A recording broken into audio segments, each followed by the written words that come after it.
최근 여러 호재가 들려오며 암호화폐 시장에서 가장 주목받고 있는 리플 코인이 부동산 거래를 위한 가교 통화로 채택되어 투자자들 사이에서 큰 이슈를 불러오고 있습니다. 일본 유명 부동산 회사인 오픈하우스 그룹은 앞으로 부동산 거래에 대한 지불 방법으로 리플을 허용한다고 발표했죠. 오픈하우스 그룹은 국제 고객을 더욱 수용하기 위해 암호화폐 결제 및 다국어 지원에 대한 정보를 제공하는 오픈하우스 글로벌을 출시하여 일본에서 부동산을 구매하고자 하는 해외 고객을 위한 절차를 간소화하고 글로벌적 접근성을 증가시켰습니다.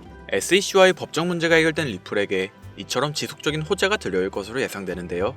그렇다면 앞으로 리플의 상승세가 어디까지 지속될지 함께 알아가 보시죠. 현재 리플의 기술적 차트를 분석해보면 풀바디 캔슬이 형성되어 있으며 3월이 끝나기 전 이 패턴이 완성돼 단기간 내 급격한 가격 상승을 예상할 수 있습니다. 풀바디 캔들은 강력하고 폭발적인 상승장의 신호를 나타내는 패턴으로 리플의 기술적 지표는 끊임없는 강세 신호를 보내고 있는데요. 2.56달러의 저항선을 돌파하지 못하면서 가격 회복세가 멈춰있지만 현물 ETF 상장으로 인한 기관 투자자들의 추가 자금 유입 그리고 오랜 기간 억눌려왔던 가격 압축 등은 현재 수많은 투자자들의 관심을 모으고 있습니다. 암호화폐 분석가 이그리그 크립토에 따르면 리플이 최근 3개월 연속 피보나치 1 수준 이상에서 월간 종가를 형성하고 있으며 이는 강한 매수세를 나타내고 있고 리플이 2.56달러를 돌파할 경우 저항선 없이 5, 6달러까지 상승한 후 한두 달 정도의 조정을 받은 뒤 10달러까지의 가격 상승을 예고하였죠.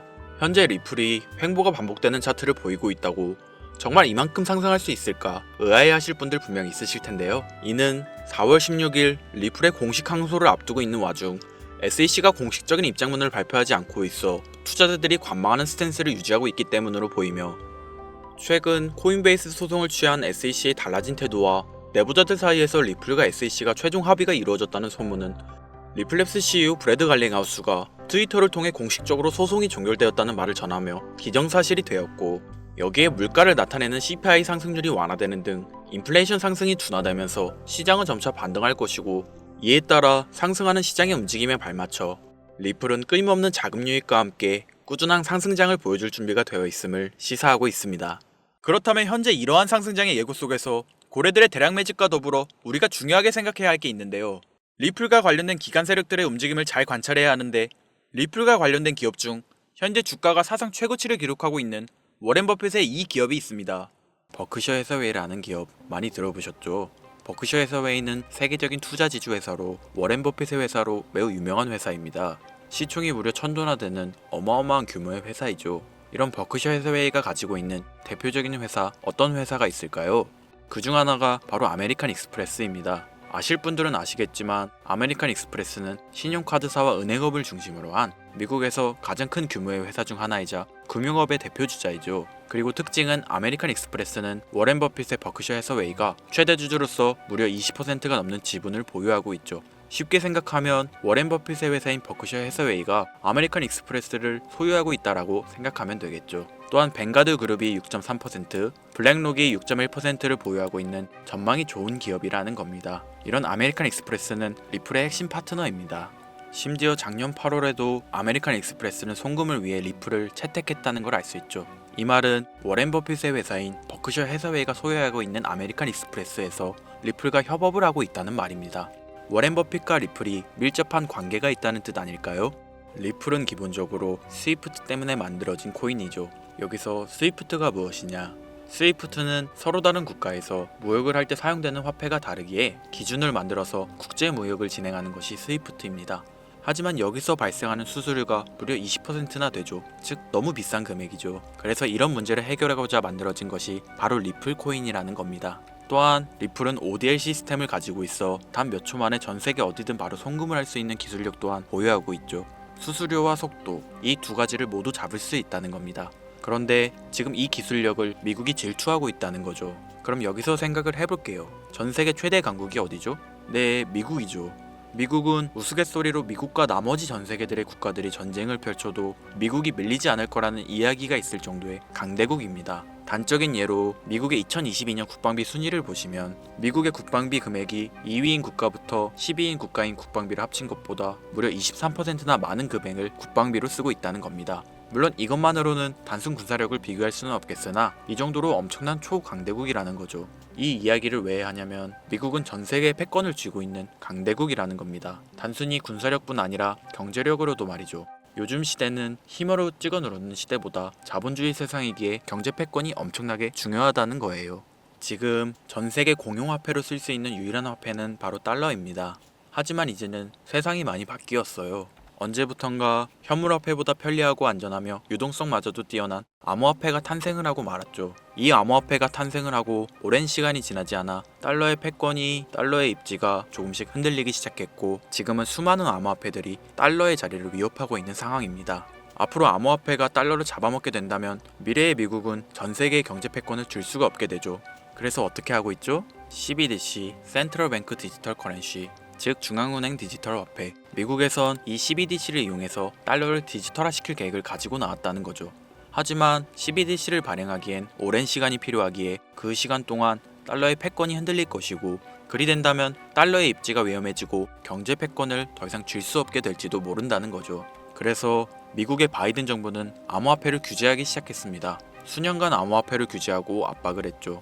하지만 이제는 그게 더 이상 불가능해졌다는 거예요. 세상이 달라졌다는 거죠. 그리고 그걸 알고 있고 세상의 흐름을 읽고 있는 트럼프는 비트코인 컨퍼런스에서 암호화폐 대통령이 되겠다라며 자신있게 외쳤던 것이죠. 그리고 그가 당선된 이후 정말로 친암호화폐 정책을 펼쳐나가기 시작했죠. 이미 뛰어난 사업가였던 그가 이 흐름을 놓칠 이유가 전혀 없다는 겁니다. 자, 그렇다면 앞으로 리플의 행보 어떻게 될 것 같으신가요? 정확히 잘 모르시겠죠? 그래서 제가 그에 대한 답변으로 엄청난 자료를 찾아왔습니다. 이 정보는 제가 우연히 발견한 정보인데요. CBDC를 위해 기반으로 삼을 가교통화 코인의 적합성 및 미 연방지구별 논의사항을 보여주는 자료입니다. 여기에 보시면 보스톤, 뉴욕, 필라델피아, 애틀랜타, 시카고 등등등 수많은 미국 지역들의 통합 예측 자료가 나오고 있죠. 여기에서 아래로 쭉 내려보면 크로스링키드, 즉 가교통화로서의 적합성을 보여주는 표가 있습니다. 대부분의 코인들이 부적합이라고 나와 있습니다. 하지만 여기 리플과 시바이누가 보류라고 표기되어 있는 걸 확인할 수 있었습니다. 뭐 그럴 수 있어요. 리플은 법적 공방이 남아있고 시바이누는 탈중앙화를 목적으로 나온 코인이다 보니 어찌 보면 CBDC와는 어울리지 않을 수 있죠. 하지만 다르게 생각해보면 두 코인 모두 세계 어디든 자유롭게 금융 서비스를 제공받을 수 있다 보니 이보다 더 뛰어나고 자유로운 가교통화가 있을 수 있을까? 라는 생각도 들긴 했죠. 그런데 여기서 저는 충격적인 내용을 확인할 수 있었어요. 여기 보이시나요? 시바이누조차 보류로 나와 있는데 이 생소한 코인이 적합이라고 나와 있었습니다. 진짜 너무 생소한 코인이었어요. 그래서 이 코인의 정보를 좀 찾아봤는데 정말 신기할 정도로 정보가 없었습니다. 그런데 바이낸스에는 이 코인이 상장이 되어 있더라고요. 그래서 저는 의구심이 들었습니다. 전 세계 은행을 이을 수 있는 가교통화 자리에 아무도 모르는 코인이, 그것도 정보도 별로 없는 코인이 리플과 시바이누보다 높은 자리를 선점하고 있다? 그리고 신기할 정도로 정보가 완벽하게 통제가 되어 있다? 아무리 봐도 너무 이상해서 곰곰이 생각을 해보다 얼마 전에 있었던 미국 대선이 떠올라서 혹시 트럼프 당선에 이목이 쏠려 있을 때를 노려 4분기에 이 코인을 가교통화로서 밀어주려는 건가? 라는 생각이 확 들더라고요. 그래서 바로 국내 거래소 중 가장 거대한 거래소인 업비트를 확인해 봤는데 놀랍게도 올해 이미 상장이 되어 있었습니다. 그뿐이 아니었죠. 일본의 비트플라이어, 중국의 후오비, 미국의 코인베이스, 유럽의 비트스탬프, 인도의 와즈렉스, 두바이의 바이비트 등 전 세계에서 내놓아야 할 가상화폐 거래소에 모두 4분기 상장 예정인 코인으로 올라와 있었습니다. 이제 이해가 되기 시작했죠. 이 코인을 말미삼아 미국이 다시 한번 전 세계 경제 패권을 쥐려고 하고 있는 것 같습니다. 제가 그래서 이 코인을 구독자님들에게 공유해 드리려고 영상을 촬영해서 올렸는데 이게 유튜브 측에서 자체적으로 막아버리더라고요. 아무래도 미국 대선과 관련해 있는 코인이다 보니 유튜브 측에서 자체 필터링이 되는 것 같아요. 벌써 2번이나 경고 먹었어요. 한 번만 더 경고 먹으면 더 이상 구독자님들께 좋은 영상을 제공해 드릴 수가 없어서 어쩔 수 없이 상단부에 있는 제 개인 번호 010-8056-5800, 010-8056-5800 이 번호로 코인이라고 적어서 문자 보내주시는 분들에게 해당 코인 정보를 제공해 드리려고 합니다. 구독자님이신 걸 확인하는 즉시 해당 코인에 대한 정보 바로 제공해 드리도록 하겠습니다. 요즘 저를 사칭해서 정보를 팔아먹으려고 하는 악질업자들이 너무나도 많이 늘어나고 있습니다. 제보가 진짜 빗발치고 있어요. 다시 한번 말씀드리지만 저는 절대로 금전을 요구하거나 멤버십 가입 유도 및 개인정보 등을 요청하지 않습니다. 그런 사칭범들이 워낙 많아 문자 보내주시는 분들 한 분 한 분 제 구독자님이신지 확인 후 공유해드리다 보니 약간의 시간이 소요가 된다는 점 다시 한번 양해 부탁드립니다. 저는 많은 거 안 바래요. 오로지 제 채널을 키우기 위해서 제 영상을 보시고 제 채널 구독, 좋아요, 알림 설정, 그리고 댓글 정도 남겨주시면 저는 그걸로 만족합니다. 그러니 이것 외에 요청하는 게 있다면 제가 아니라 사칭이니 조심하세요. 앞으로 더 좋은 영상, 더욱 도움이 되는 정보로 다시 찾아뵙겠습니다. 오늘 하루도 고생하셨습니다. 김선우입니다. 감사합니다.